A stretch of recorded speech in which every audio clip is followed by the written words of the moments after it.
buenos todos a ustedes. Yo me llamo Juan Park, maestro en el Seminario Teológico Presbiteriano en México y pastor misionero. Es un gusto de poder compartir sobre el tema de la misión con ustedes. El tema de hoy es liderazgo enfocado en las misiones. Me gustaría hablar un poco en la introducción. Después vamos a hablar definición de un líder. Después vamos a entrar temas de misión, que sea tradicional y misional, y liderazgo misional, iglesia misional, y por fin vamos a concluir con algunos recursos. Así vamos a entrar. Entonces, como introducción de hoy, liderazgo enfocado en las misiones, me gustaría hablar un poquito lo que dijo Pastor Charles Swindoll. Cita de Richard Haverson y dice así: en el comienzo, la iglesia era una hermandad de hombres y mujeres centrados en el Cristo viviente. Luego la iglesia se trasladó a Grecia, donde se convirtió en una filosofía. Luego se trasladó a Roma, donde se convirtió en una institución. Luego se trasladó a Europa, donde se convirtió en una cultura. Y por último, se trasladó a América, donde se convirtió en una empresa.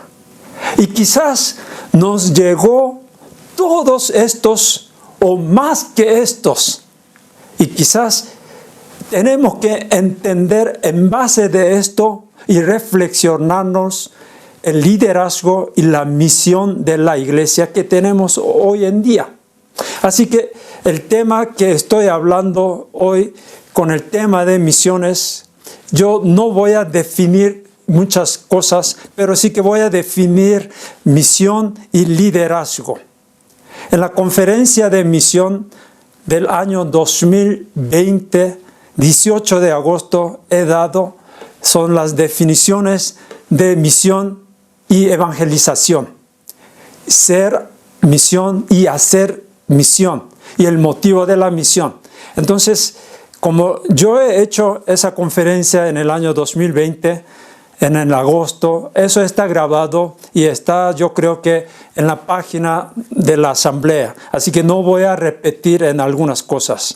Pero voy así que a hablar de la definición de un líder. La definición de un líder, como todos conocemos, líder es el que hace mover a la gente y lograr una tarea designada. Los eruditos como Robert Clinton, Henry Blackaby y Oswald Sanders dice así: influencia para que pueda lograr las tareas que Dios ha dejado a nosotros con la habilidad que Él nos da. Pero para el siglo I, el liderazgo cristiano era equipar, capacitar, perfeccionar a los santos. Pero más tarde llegó a ser como administración de programas, enseñanza de reglamentos eclesiásticas, concepto de gestión y énfasis en crecimiento cuantitativo. Y James Coases, en su libro Christian Leadership Challenge, el desafío del liderazgo cristiano, él dice así, escuchen bien: casi todo lo que nos han enseñado sobre la gestión tradicional nos impide ser líderes eficaces. Y las nociones más comunes del liderazgo son mitos. Wow, sí, así vamos a hablar un poquito con el tema del liderazgo. Según mi diapositiva, sí que voy a mostrar qué es el líder y cómo nos llegó este liderazgo en nosotros. Me gustaría explicar un poco a través de diapositiva cómo que es que nosotros hemos alcanzado el concepto del liderazgo. Vamos a ver el diapositiva de la área izquierda, desde el mundo. Uno percibe influencia en el desarrollo del liderazgo desde que sea consciente o inconsciente, en la familia, de sus padres. Si su padre es muy activo, el hijo aprende sin querer o que ser activo es líder. Su estilo de vida y su conducta está implantando a sus hijos. Quizás en la escuela, primaria, secundaria o prepa y en la universidad. Y en la sociedad también nosotros aprendemos los conceptos por los amigos, colegas y hasta en la política también. La empresa misma, en la oficina donde desempeña su oficio, ahí es el lugar donde capta, donde aprende que es un líder. Quizás por los maestros en la universidad, quizás por los jefes de la empresa. Y ahí está en la televisión, películas y costumbres, está mostrando la influencia de un líder. Y hasta la cultura también nos está poniendo una conciencia de un liderazgo. Así fue desarrollado el estilo de liderazgo, aún a veces sin aprenderlo. Un aprendizaje inconsciente grabado en su actuar. Pero con eso muchas veces nos dudamos. Pero al llegar a ser cristiano, en la columna derecha de mi diapositiva dice así: el problema es que con todas estas ideas que han aprendido desde el mundo, viene directo a la iglesia y algunos quieren ejercer el liderazgo espiritual. El resultado es: levanta sus voces, busca una posición, busca a ejercer su poder, ejerce como un comando, grita, manda, ser orgulloso y quieren liderar, según lo que ha visto en el mundo allá. Y al final la iglesia, ustedes saben, pelean, se dividen. Pero la Biblia no está enseñando esas cosas desde el mundo. Entonces, dentro de nuestro pensar o en nuestro cerebro ya está grabado el estilo de liderazgo que hemos visto allá, que hemos oído, que hemos experimentado y palpado. Y que le guste o no, el estilo de liderazgo ya está en nosotros. El estilo que fue grabado en nosotros se automanifiesta cuando uno actúa. Pero la Biblia no dice esas cosas. Hay que atravesar la Biblia. Es el fundamento del liderazgo espiritual. Yo puse la Biblia en el medio.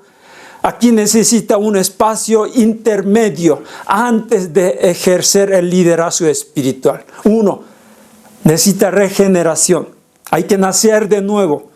2. Debe aprender la vida cristiana. 3. Debe aprender el liderazgo bíblico, sus cualidades y disciplinas espirituales. 4. Debe aprender qué y cómo servir el cuerpo de Cristo y el reino de Dios. 5. Debe atravesar la Biblia por muchos años. Así llega a ser un líder en la iglesia. Desde el mundo, quizás su vida en el mundo puede obtener una licenciatura, puede obtener una maestría, puede llegar a ser como un gerente de una empresa con todo poder y autoridad.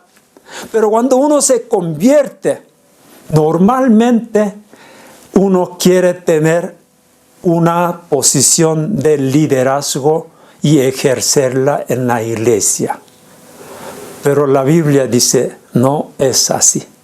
Ve a Pablo, él aprendió la vida cristiana por años, aunque era un doctor en teología, y era necesario que él reaprendiera del liderazgo bíblico, aunque tenía todos sus estudios antecedentes, tenía todas sus habilidades en sí.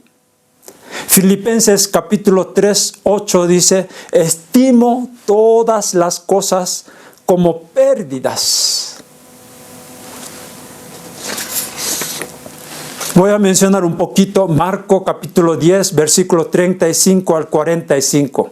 Creo que sabemos todo este pasaje, pero según en el mundo Jesús sabía cuando Jesús hablaba a sus discípulos. Versículo 42 dice así, más bien llamándolos les dijo, ¿sabéis que los que son tenidos por gobernantes de las naciones se enseñorean de ellos? Versículo 42 empieza diciendo, sabéis. Jesús y sus discípulos sabían cómo es el estilo liderazgo en el mundo. En Reina Valera actualizada dice así, dominan, imponen su autoridad. Nueva versión internacional dice así, jefes oprimen, abusan de su autoridad. No solamente Jesús, sino los discípulos, la gente del mundo, todo el mundo sabían muy bien qué estilo de liderazgo estaban utilizando en el mundo. Pero en el versículo 43 empieza con una preposición, así dice, pero. La palabra pero siempre significa, es un contraste de lo que venía hablando el versículo 42. Pero ustedes no. Tú sabes que el mundo, el liderazgo sí que funciona enseñoreando o dominando, imponiendo, o jefes o que se abusan en ese sentido. Pero entre ustedes no hagáis esas cosas. La palabra, pero ustedes no tienen que hacer así. Eso significa, debe ser reformateado el concepto del liderazgo. Aunque uno ha aprendido mucho en el mundo, pero a veces eso no sirve. Debe borrar nuestro concepto que fue grabado desde el mundo. Debe cambiar el estilo de liderazgo del mundo al estilo servidor. Esto no se le ocurre en una noche, sino necesita tiempos. Así que así fue el Pablo. Con un mal entendimiento del liderazgo resulta varias cosas. James Means en su libro Liderazgo en el Ministerio Cristiano comenta 5 síntomas, dice así. 5 síntomas por una crisis de liderazgo en la iglesia. 1. Ausencia de un crecimiento significativo en las iglesias. 2. Cantidad de discordia y falta de armonía entre congregaciones. 3.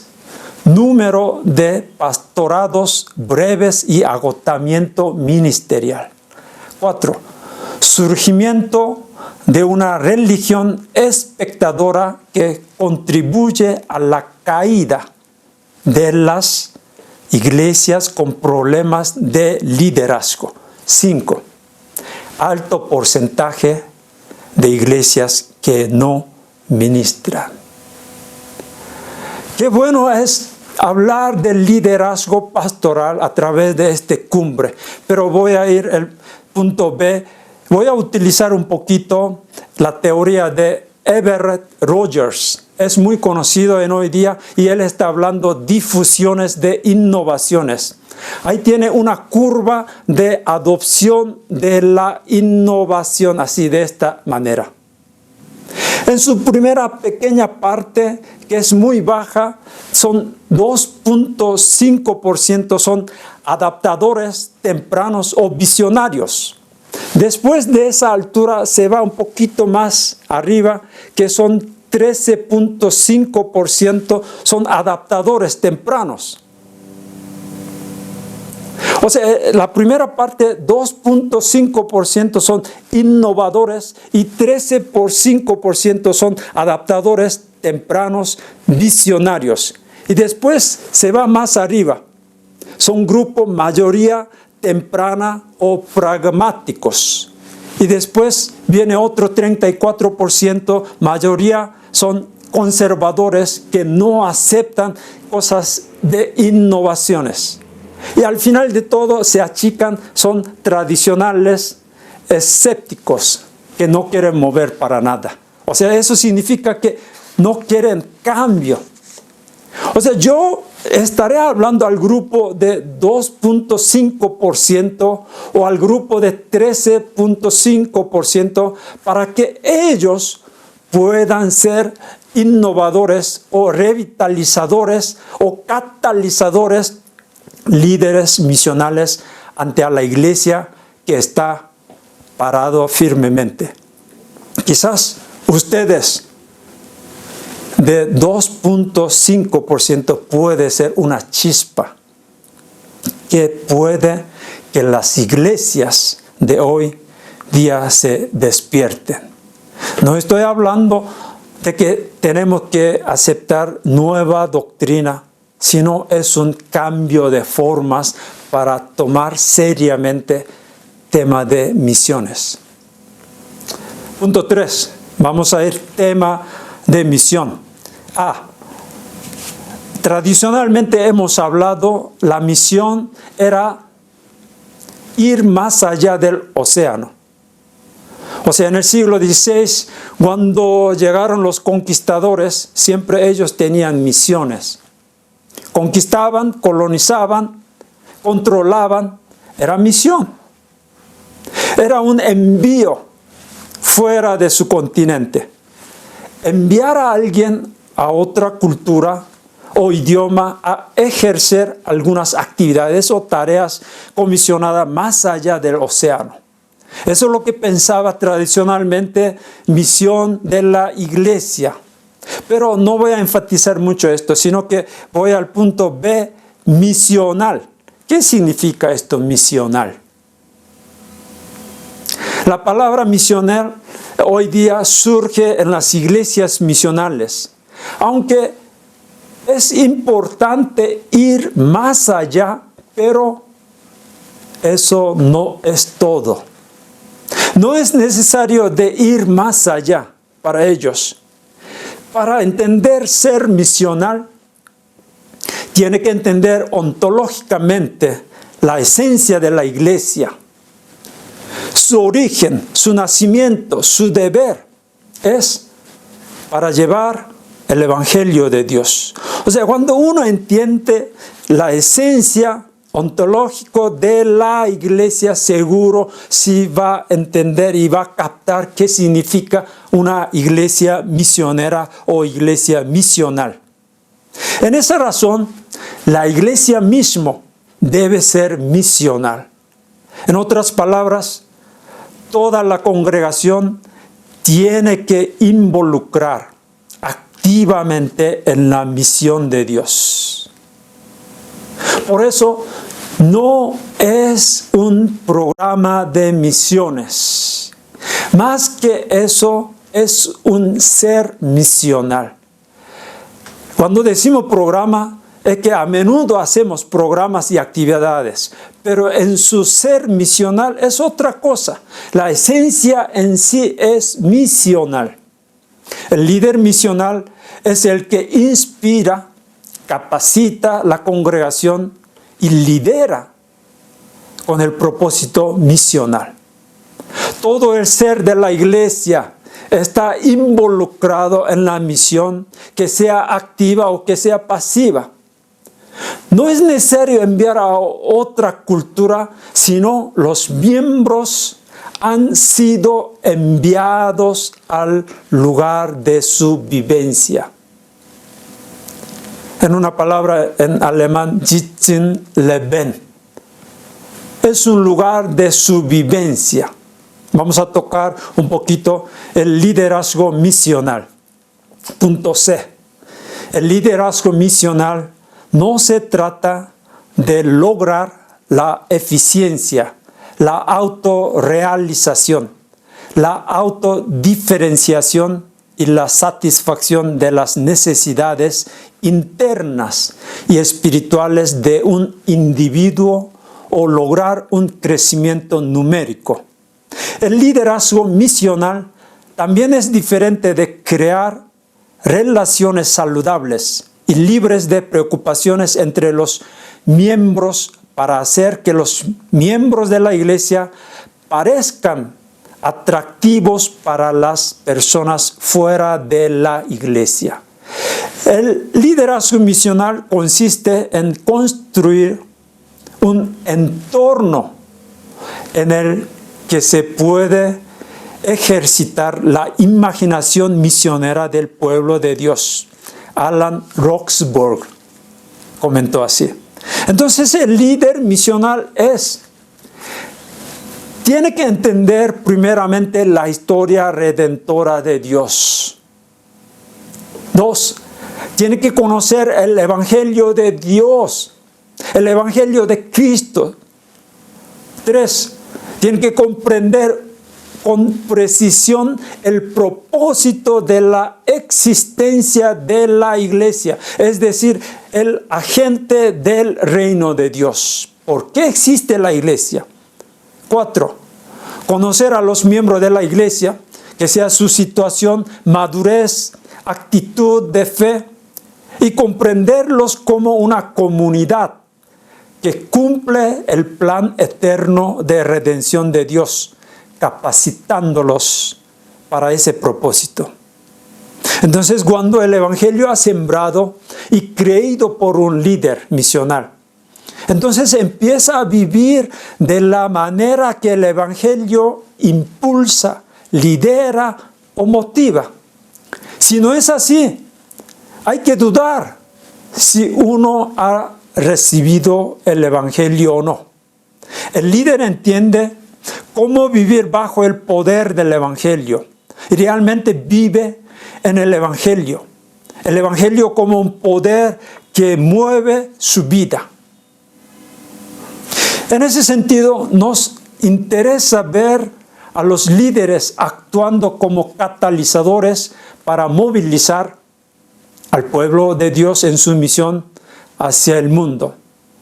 Carlos Van Engen, quien fue misionero por muchos años en Chiapas, una definición misiológica más directa podría ser algo así, dice así: el liderazgo es un evento colectivo por el cual el pueblo de Dios avanza en su misión en el mundo al vivir la visión del llamado de Dios y su voluntad para la iglesia. Es estimulado por un número de líderes catalizadores y movilizado por el Espíritu Santo en respuesta a lo que Dios está haciendo dentro de la iglesia y en su contexto de misión en el mundo. Aquí aparecen algunas definiciones muy importantes. Evento colectivo. Vivir la visión del llamado de Dios y su voluntad. Los líderes movilizados por el Espíritu Santo en respuesta a lo que Dios está haciendo dentro de la iglesia. Si en la iglesia no está ocurriendo, no está experimentando la obra redentora de Dios, entonces no hay nada que responder. En ese sentido, catalizadores movilizados por el Espíritu Santo en respuesta de Dios dentro de la iglesia. Carlos Van Engen enumera en algunas cosas cómo desarrollar nuevos líderes misioneros. Así dice: si sabemos qué tipo de líderes necesitamos en las congregaciones misioneras, ¿por qué fracasamos al prepararlos? Y aquí algunas razones. 1, dice así: hemos entrenado a nuestros laicos a ser pasivos porque consideramos el ministerio como una labor profesional, que solo unas cuantas personas que han sido ordenadas lo pueden hacer. 2, el pastor o misionero piensa que nadie más puede hacer la obra y por lo tanto no permite que alguien lo intente. 3, el que dirige hace del liderazgo un asunto tan complicado y tan demandante que ningún laico desea participar como voluntario. 4. No sabemos cómo ser líderes equipadores. Somos capaces de planear los proyectos, pero no sabemos enseñar a otros a realizarlos. 5. Enfatizamos el síndrome del ayudante de Papá Noel, esperando que los laicos hagan los trabajos desagradables dentro de la iglesia, en vez de prepararlos para el verdadero ministerio en el mundo. 6. No sabemos cómo delegar autoridad con gracia, porque tenemos miedo de perder el control. 7. Si delegamos responsabilidad, no sabemos cómo apoyar a los miembros en la realización de su trabajo, menos evaluarlos a lo largo de su actividad ministerial. 8. Preparamos a los miembros para desarrollar su ministerio, sin embargo, nunca terminamos de planear, organizar o programar las actividades de tal ministerio. Creo que este es un programa común en aquellas congregaciones que pasan mucho tiempo entrenando a sus miembros en el evangelismo, pero nunca estar listos para salir a las calles, las casas, los negocios o las escuelas. 9. Como pastores y misioneros, tenemos temor de entrenar a otros que puedan llevar a cabo el ministerio mejor que nosotros. Quizás podríamos perder nuestra posición, prestigio, poder y hasta nuestro trabajo. Por último, 10. Mantenemos una perspectiva profesional de la naturaleza de la iglesia en la cual solo profesionales de tiempo completo, especializados y remunerados, pueden hacer la obra dentro y fuera de la iglesia. Creo que muchos de estos 10 puntos nos está hablando a nosotros. Para que las iglesias misioneras surjan como ministerio del pueblo de Dios en el mundo. El entrenamiento de líderes congregacionales de todo tipo y en todos los niveles es imperativo. Sin esto, nada pasa. El criterio para verificar la eficiencia de los líderes misioneros deben ser constatar que toda la membresía de la iglesia esté creciendo en gracia y en conocimiento de Dios hacia la madurez. Si esto ocurre, los líderes serán verdaderamente eficientes. Si el factor beta continúa, los líderes no estarán dirigiendo, sino que, por el contrario, estarán descarriando al pueblo de Dios y obstruyendo o entropeciendo su ministerio. En las iglesias misionales, la eficiencia de los líderes no se mide por lo que ellos hacen dentro de las iglesias, sino por la forma en que el pueblo de Dios ha sido equipado, capacitado, organizado e inspirado para participar en la misión de Dios en el mundo. Y por otra razón, el liderazgo misional no se define el liderazgo como una estructura organizativa o dinámica de relaciones humanas, sino que se entiende como un evento misionero. Desde este punto de vista, podemos ver que es la prioridad del líder es animar, motivar a todo el pueblo de Dios hacia el mundo, a llevar una vida misionera. Es básicamente imposible restaurar la verdadera integridad de la naturaleza de la iglesia sin restaurar el carácter misionero de la iglesia. La iglesia es de naturaleza misionera, porque si deja de ser misionera, no solo está fallando en cumplir unas de sus tareas, sino está renunciando a ser una iglesia. Por lo tanto, la autocomprensión y la identidad de la iglesia o la eclesiología está intrínsecamente ligada a su llamado original a predicar y practicar el Evangelio de Jesucristo para el fin del mundo. El líder misional debe conectar la esencia de la iglesia con la existencia del Trino Dios y descubrir la misión de la iglesia al encontrar la dirección que Dios muestra, ya que el tema es liderazgo misional. El liderazgo misional enfatiza que la naturaleza y la existencia de la iglesia existen para la misión de Dios, no como un solo programa o evento en la iglesia. Aunque no aprendieron académicamente o teóricamente sobre la iglesia misionera y el liderazgo de la misión, están claramente consistentes del ADN de la iglesia y su papel y misión en la comunidad de la iglesia.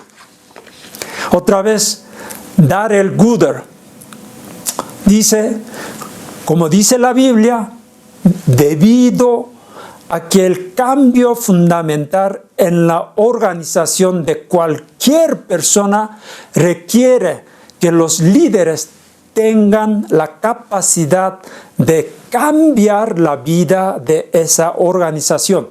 Los líderes mismos también. El liderazgo es proporcionado en gran medida por el Espíritu Santo. Es un don importante. Alan Roxburgh, según su libro The Missional Leader, el liderazgo misional, dice así: la misión no es un programa o proyecto ocasional realizado por personas en la iglesia, como si fueran usados en un viaje misionero. Presupuesto misionero. Más bien, la esencia de la iglesia es convertirse en el pueblo misionero de Dios. La misión no se trata de ningún proyecto, presupuesto o evento único, ni se trata de enviar misioneros. La iglesia misionera es esencialmente una comunidad del pueblo misionero de Dios que vive en Jesucristo como ejemplo de lo que Dios ha planeado para y entre toda la creación. Voy a mencionar unas 8 cosas, como dice la iglesia misionera según Alan Roxburgh en su libro Introduciendo una iglesia misional. 1. Iglesia misionera no es una etiqueta para describir iglesias que enfatizan la misión transcultural. 2. La iglesia misionera no es una etiqueta para describir a las iglesias que utilizan programas de alcance fuera de la iglesia. 3. La iglesia misionera no es una etiqueta para describir el crecimiento y la eficiencia de la iglesia. 4. La iglesia misionera no es una etiqueta para describir las iglesias que son efectivas en el evangelismo. 5. La iglesia misionera no es una etiqueta para describir a las iglesias que han desarrollado una clara declaración de misión, de visión y propósito de existencia. 6. Las iglesias misioneras no son una forma de mejorar las formas de la iglesia ineficaces y obsoletas para adaptarse a una cultura más amplia. 7. La iglesia misionera no es una etiqueta que indique la existencia de la iglesia primitiva o la iglesia antigua. Por último, 8. La iglesia misionera no es una etiqueta que describe un nuevo tipo de iglesia que está interesada en llegar a aquellos que no están interesados en la iglesia tradicional. Yo creo que la iglesia misionera está apuntando de su ser misional, no con muchas actividades de estas cosas. Así que ya hemos pasado casi 40 minutos y vamos a concluir. Yo creo que con esa conclusión podemos captar mejor todavía. Como la conclusión, yo voy a comentar un poquito la bendición apostólica como un envío misional. Porque es una misión. Nada más que nosotros escuchamos esa palabra bendición, pero no escuchamos una bendición apostólica como un envío misional al mundo. Porque a través de una bendición apostólica, el pastor o la iglesia está enviando a la congregación, a los hermanos cristianos hacia el mundo. Tenemos 168 horas en el mundo en una semana. Y la iglesia está enviando a los creyentes al mundo de los 167 horas en la semana, excluyendo una hora del culto del domingo. Así dice 1 Pedro 2:9, vosotros sois linaje escogido, real sacerdocio, nación santa, pueblo adquirido por Dios, para que anunciéis las virtudes de aquel que os llamó de las tinieblas a su luz admirable. Por ese motivo, sí que hay una bendición apostólica por un envío para que anunciéis las virtudes. Y que vaya al mundo con lo que han escuchado, con lo que han aprendido, con lo que han equipado durante el culto del domingo. En ese sentido, la predicación del pastor es sumo importante. ¿Por qué? Porque muchas veces sí que participan en el culto del domingo, adoran, cantan, hacen ofrendas, hacen todos, pero al salir del santuario nada llevan. En ese sentido, no puede salir del santuario como un envío misionero.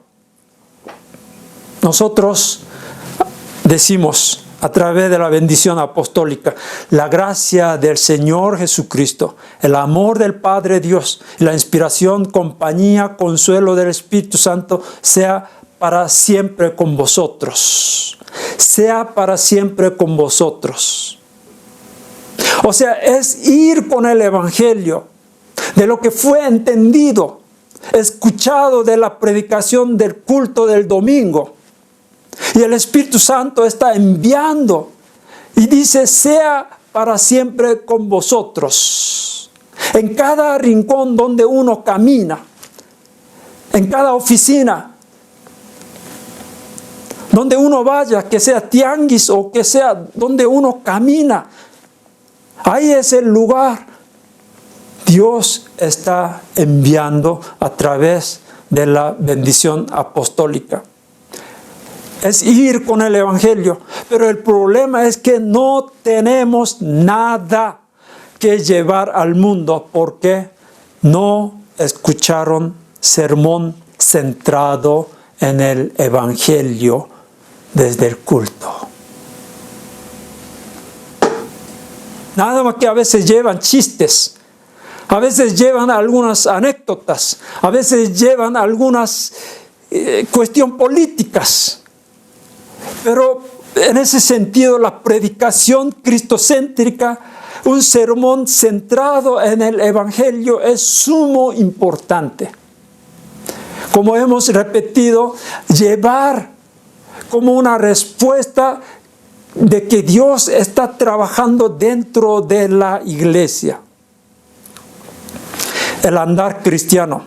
En Efesios capítulo 4:1 sí que habla el andar cristiano.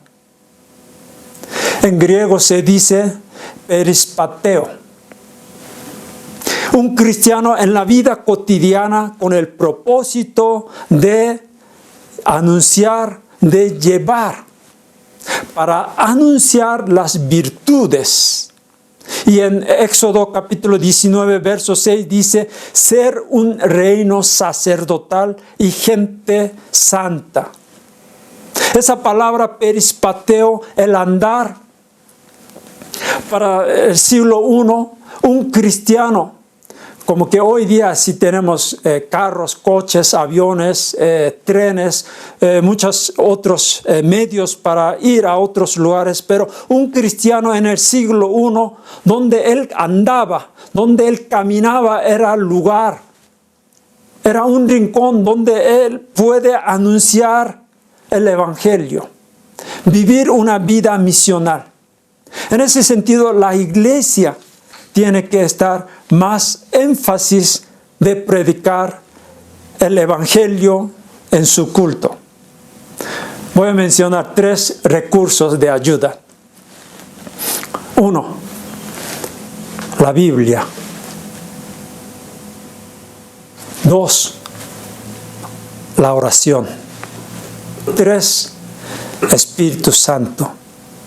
En la Biblia hay que predicar desde la iglesia, desde los cultos del domingo, en su devoción, en la lectura de la Biblia. Hay que entender el Evangelio en sí. Y la oración, en el culto del domingo, un diácono o un anciano o que sea un pastor, tiene que orar con el tema de misión o por los misioneros.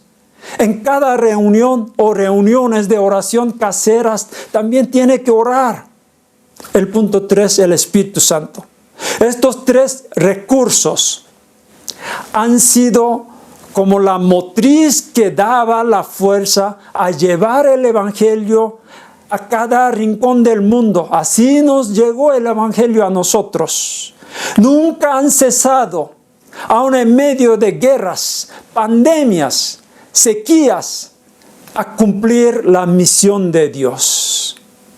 Estos recursos son mucho más importantes y tienen más poder en absoluto que mis lecturas, que un manual de misión, una conferencia de misión, una materia o un doctorado en la misionología.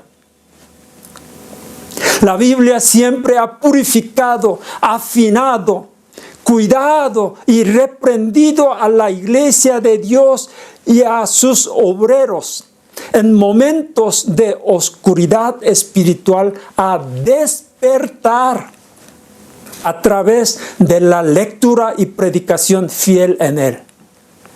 Así nos llegó la Biblia. La oración en sí siempre ha tocado a los corazones que oraban en la búsqueda de la voluntad de Dios para llevar el Evangelio al mundo.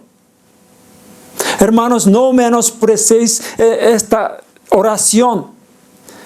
3, el Espíritu Santo mismo guió, despertó la iglesia, a los líderes, reprendió a veces, corrigió, animó, impulsó, consoló y inspiró a la iglesia para que la iglesia sea una iglesia misional que cumple su objetivo de existencia. Y todavía el Espíritu Santo camina con nosotros. Está en nosotros. Así voy a concluir mi tema de misión, pero con el tema de misiones de la iglesia puedo proponer, si desean, abrir cursos más detallados, que sea en su sínodo o presbiterio o la iglesia, para aquellos que quieren actualizar la misión de Dios en la iglesia. Bienvenido será. Quizás más tarde podemos actualizar y revisar con el tema de misión para cada iglesia y tenerlo, esa conciencia misionera en cada iglesia, y para que esa iglesia pueda tenerlo seriamente el cumplimiento de la misión de Dios en la iglesia. Muchas gracias. Dios los bendiga.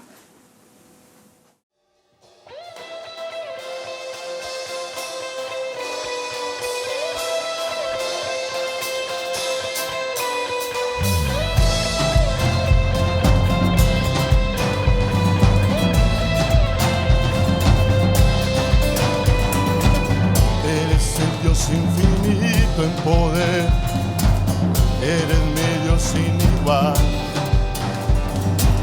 eres mi torre fuerte, mi escudo y mi protector, eres el Dios de toda la creación, eres mi Dios poderoso, toda nación ante ti cantará.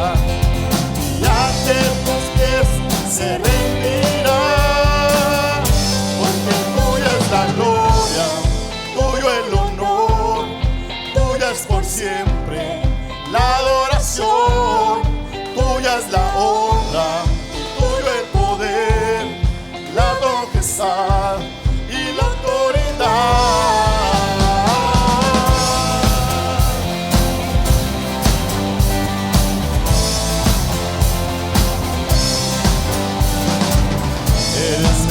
Infinito en poder, eres mi Dios sin igual, eres mi torre fuerte, mi escudo y mi protector, eres el Dios de toda la creación, eres mi Dios poderoso.